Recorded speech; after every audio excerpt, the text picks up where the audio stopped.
poultry farm sa probinsya sang Negros Occidental, nabatsaga na ang epekto sang tuman kainit nga tiyempo sa ginasagod nga mga manok. Mga napatay nga manok gilayon nga ginalubong agod hindi na maglapta ang halit sa mga manukan. Yaring balita ang aton gintutukan.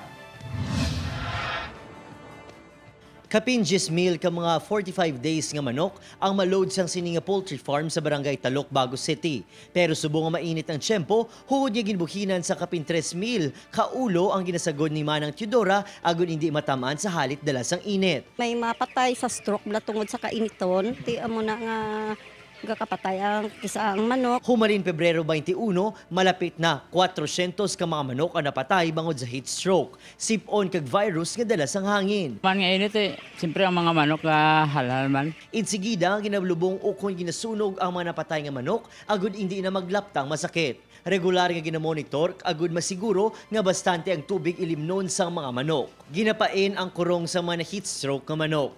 Mabala man akong kay wasagrak sila mo. Kung may halit, may dalaman nga bentaha ang init.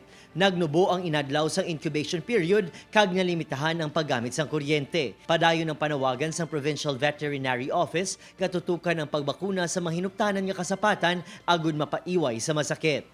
Upod si Reynald Castillo, Adrian Prietos. 1 Western Visayas.